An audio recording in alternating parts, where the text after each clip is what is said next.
Hi everyone, nubkeks here. Welcome back to Nub Raids. And in today's video, I don't know if it's actually live in game yet, but we have the summon rush for Cross starting tomorrow. Is it an event? Maybe yeah, it's an event. There we go. Summon rush for Cross. We got the champions. They're going to be boosted for this. Funny enough, I put up the poll. So probably most of you don't care about this. I put up the poll yesterday. Are you going for the Cross Wallbreaker Fusion? We've over 5,000 votes. 16. I barely ever seen a fusion with such low interest. 16% only going for it. 64% are just out. 2/3 of people basically are just straight up out. And then 20%, there's more undecided than are going for it. So yeah, he's a very low interest fusion. Look, we'll go through here's the list, by the way. We'll go through the list just because it's interesting. I mean, with all of these Summit 15x event lists, right? I always try to remember to point out that it's such a low chance to get the champion. Even if you get a legendary, it's like about a 7% chance that it's the one that you pick from the non-void shards. It's better for voids. It's okay. But I mean, still, it's probably 85% or something that you don't get the void legendary that you pick if you get a legendary. It's still pretty bad, but it's always interesting to look at these just more as like a meta overview and just how the game is going. So we'll dive into this one. Anyway, it's up for the 72 hours from Friday, 15x. Yeah, there we are. As I mentioned as well, check out my fusion plan. If you are one of the 16% going for the fusion, I've got the plan up on how to get him. It's a real question mark. I think it's really going to depend on the points in the summon rush. Is going to, I think, determine whether you do the bare minimum for the 5 fragments or you skip it entirely. That's a big question for me. So we'll see tomorrow. I guess I'll do a little shard pull video tomorrow because I have to pull at least a little bit. I mean, we're certainly not doing a big shard pull video. I've got 5 sacreds. It's not going to be that good. There are some good. So Furion's really good. We'll get to it in a second. Let's look at the regular legendaries first. We have Artak, Cupidus, Sissia, Walking Tomb Dragon, and Herndig. This is one of the worst 15x we've had. Like, this really sucks. It's really not good. Now, they're not bad champions. These are all champions that are like, oh, okay, this is like a B plus, maybe A minus for some of them, maybe even A tier for some of them. It's like, okay, this champion will be helpful for some Doom Tower, some Cursed City, might help a bit in some of the dungeons even, but not super amazing. Let me cover. I definitely would not recommend Cupidus. I'm sorry to say. Funny, I do use him a bit because he's got so many AoE attacks, right? Cupidus, so many AoE attacks. The AoE A1, AoE over here. Unfortunately, he does do this as a high priority on auto, so that's annoying when you're just trying to wave clear through Cursed City pretty quickly, though he does self-buff attack, which is cool. Cupidus, unfortunately, he's just terrible. He just sucks. There was a brief period of time where he was buffed, actually. And with Venus, because he always counterattacks, he does more damage. He's an AoE A1. There was a brief window of time, ever so brief, where Cupidus was actually pretty decent on arena defense, and you saw him a little bit. Nowadays, how is he in 2025? When you compare him to Crocad, it is a laughing stock. Crocad, I don't have the actual numbers off the top of my head, but I genuinely wouldn't be... If you told me Crocad actually does 5 times more damage than Cupidus, I probably wouldn't be shocked. I'd probably be like, I could see it. Cupidus is rubbish. I'm sorry to say. He just sucks. Even Venus is getting power crept super hard. Like, you compare her, AoE decreased defense and weaken, a 4-turn cooldown AoE burn, some poisons on her A1. There's a chance for an extra turn when Cupidus is there with some buff removal. Not great. Venus used to be really good. Venus not great anymore. If you compare Venus to Klazag, you get AoE decreased defense and weaken, can't be resisted by bosses, and AoE decreased accuracy and decreased resist, can't be resisted by bosses. And he gives your whole team counterattack and unkillable for 2 turns, and he gets taunt, and they're protected, and his A1 is putting True Fears and transferring debuffs irresistibly by bosses, and he's doing enemy max HP. Venus, not great. Not great by modern standards. She's still usable. And if you got her early game, I mean, any AoE decreased defense weakened champion, you're going to use them a lot. But yeah, they've both fallen off really hard. I actually think that come February, they often do couples shard events for Valentine's Day. They could really do with a gigantic buff both of them could do with a really big buff because they're both falling off so hard. So I would not recommend Cupidus at all. The others are okay, actually. The others you can all use a little bit. Now, that being said, would I pull for them from a 15x event? And to be honest, I would say no to Toomdrang and to Herndig, just straight off the bat. Toomdrang, he's good, though. You will use him for some stuff. He's very nice for the Ice Spider. Because he comes in and he's got an AoE burn that can't be resisted. So for doing some speed farm teams where you're doing HP burn explosion, this guy's actually really good, right? Because let's say you're doing Spider Dungeon and you're using HP burn explosion. Sometimes you could have a few 3%. Too many burns get resisted. You might fail. This guy, the burns will always place. Cannot be resisted. So it's 100% chance. Because with any buff that can be resisted, there's always a 3% chance minimum that it will be resisted, no matter how much accuracy you have, how little resistance they have. If there's the option to resist, the maximum that it can be is a 97% success rate of placing it. So yeah, it's useful. And then look, he can activate burns. It's okay. He can equalize HP. He does a bit of damage. He's got good base stats. He's a decent champion. I would not pull for him in a 15x event, though. You know what? Screw it. Let's give him a tiny green dot. The barest of recommendations, simply because an irresistible AoE burn is decently useful. Artak I'd give a small recommend to as well. And again, I think he's one of the best login champs we ever had. Free login legendary. He comes in with an AoE burn, and then he has AoE burn activation and decrease attack. His A1 is an AoE. It can extend burns. It's not a great A1, not that useful really. He's sort of tanky there. Artak, he can solo Ice Golem hard. If you got very good gear, he can solo it, which is pretty impressive. He's obviously very good for Spider hard as well. I just feel like as the game is going on, we're getting more and more champions that can do it and can do it better. But he is decently useful for Ice Golem hard, decently useful for Spider hard, decently useful for them on normal difficulty as well. Decently useful for some Doom Tower bosses and stuff. He's just fairly early game focused. Definitely is not crazy useful later in the game, but I'd still give him a small recommendation. But again, we're talking about going for a progressive event over going for newer, better, shinier champions, and it's a bit of a hard sell, to be honest, but he's decent. I'd give Sissia a pretty similar rating to him overall. She's also got a couple thing going on with Cardio, which is just not very useful, but she's a decent champion. Again, she comes in AoE burn for 3 turns, though. She can get an extra turn, but she has to burn everybody, which is a bit awkward because of affinity. Then she has AoE burn activation alongside weaken and decreased defense. It's not a bad kit. She's decently useful. She's got some cardio combos that you very rarely see. I'd say she's pretty similar to Artak. I might even give him, to be honest, a slight edge just because he's tankier. It's easier to use him. She's okay. Not bad for Hydra. Not bad for Spider. That sort of thing. Not bad for Faction Wars. But yeah, Herndig I'm going to not quite recommend. He's not terrible. Again, none of these are terrible champions. I just wouldn't really be going for them much in a 15x. Herndig is AoE decreased defense and accuracy. He's got a full turn meter depletion. Now, he can do an AoE weaken as well if he crits with the first attack, which is pretty likely.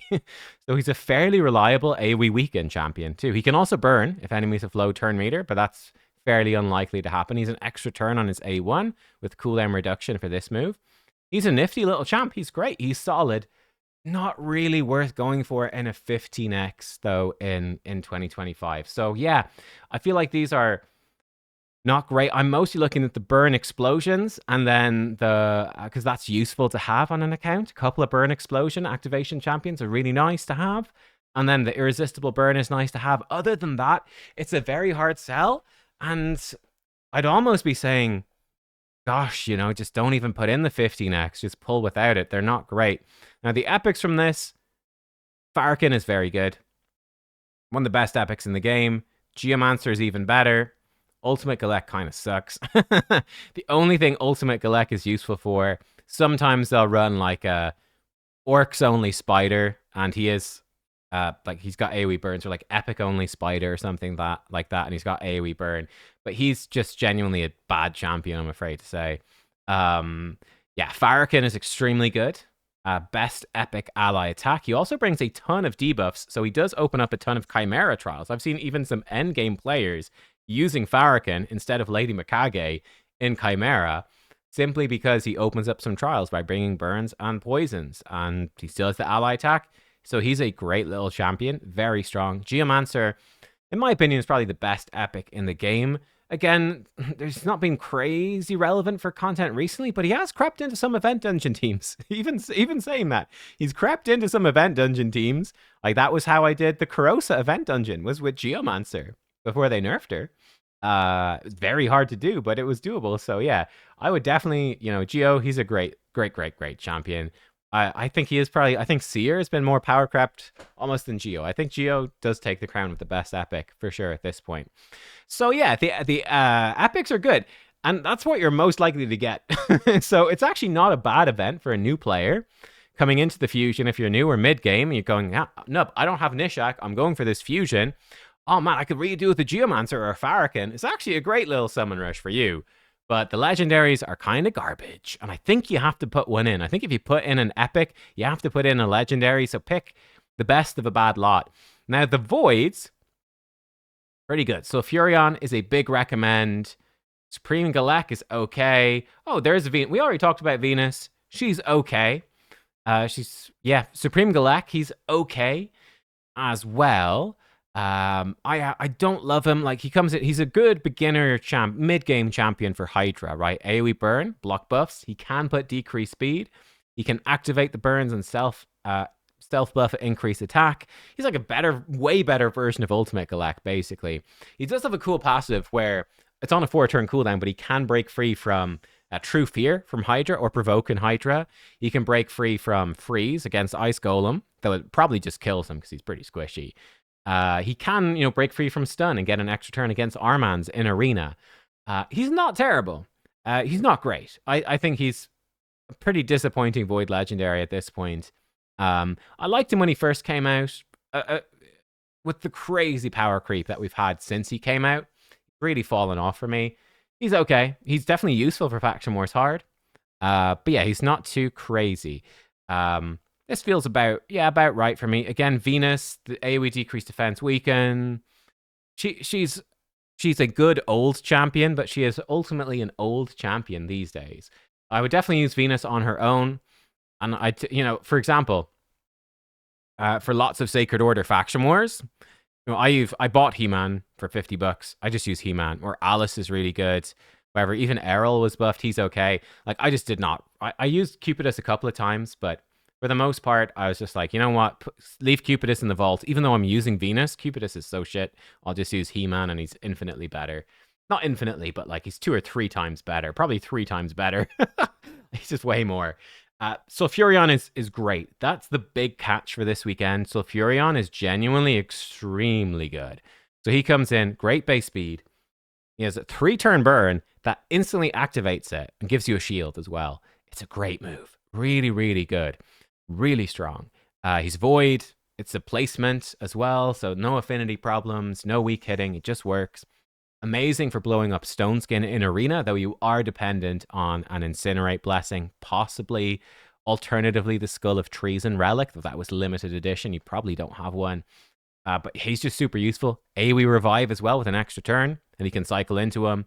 Gives you speed boost here. One thing that's very fun, he combos very well with Gizmak. Gizmak places burns at the start of the fight, and that instantly gives you turn meter with Sulfurion's passive. And then Sulfurion, because he puts burns for 3 turns, can overwrite Gizmak's burns for another 20% turn meter boost. Pretty juicy stuff. I guess one of the slight issues with Sulfurion is he doesn't have the absolute highest base speed, so you're going to have to balance the speed and accuracy if you want him to be your fastest champion. It's an intensive enough build. You just won't be able to go as fast as someone who's not building accuracy, but you could probably go pretty close by sacrificing some accuracy. And obviously, if you go Skull of Treason, you can't have a Wand of Submission, etc. But he is a phenomenal champion. Really, really good. Skrank and Frenzy, both great. I like Skrank a lot, and I don't like Frenzy much, but other people do. So I think Skrank is a fantastic epic damage dealer. He's actually the best epic damage dealer against, with endgame gear, mind you. Best epic damage dealer against Hydra, which was a surprise to me. I thought other people would beat him, but when you've got really good gear, he self-buffs, he just hits really hard, AoE burn. Self buffs increase attack. Yeah, he's got weaken as well. He's just a monster damage dealer. There was a big competition during this year to see Epic only who could do the most damage versus Nightmare Hydra. And Skrank was like the top damage dealer in basically every composition. You need crazy gear like Merciless gear and stuff to really make him pop off. If you got worse gear, whatever you have, like, if you got no gear at all, Geomancer is just better, right? But when you get gear, Skrank really scales very well. He's a really, really good epic damage dealer. And who is the other one? I like them as well. Oh, no, Frenzy. I personally don't like Frenzy, but other people do. Frenzy, she's got 3 hits at random with Burn. There's an AoE provoke. She can activate burns. She's kind of tanky. So yeah, look, she's a 4-turn AoE provoke. It's a void affinity as well, so you won't have affinity issue. So it's not the worst thing, and you could give her a reflex set or 4-piece merciless. She'll cycle back. This move is good against like bosses, right? Not so great against waves because it's random, but yeah, she's not a bad champion. I personally don't love her, but yeah, other people really do like her, so bear that in mind. I think she definitely would be helpful for a new player. Yeah, there you go. That is the event. It's certainly interesting looking at this. Like back in the day, gosh, I would have been rating like Venus much higher, Supreme Galek. All of these champions really would have been rated so much higher. It's interesting that Farrakhan and Geomancer have climbed in value almost, if anything. I guess Lefurion's been out for a good while. He's climbed in value, I'd say, as well. But yeah, gosh, these, back in the day, if these were in a 15x, I probably would have said, hey, it's a pretty good 15x. But I just feel like in 2025, it's just not for me anymore. It's a pretty rubbish, apart from Sulfurion. And there's good epics. Sulfurion and the epics, got the other legendaries. I'm like, no, thank you. Hard avoid. So yeah, I don't know what we'll do. I've got some void shards, sacreds. I do need to pull for this summon rush because I'm going for the fusion. So guess we'll see. Guys, there you go. Anyway, let me know what you think about it. I was pretty harsh, right? I feel like this has been sort of a harsh reality check. Do you agree? Do you not? I'm coming at it with a pretty endgame perspective. So you might be saying, Nub, as a new player, these guys would be crazy good. So it's definitely worth it. And I could see that, right? I could see it. So maybe I've been too harsh. Am I too late to endgame focused?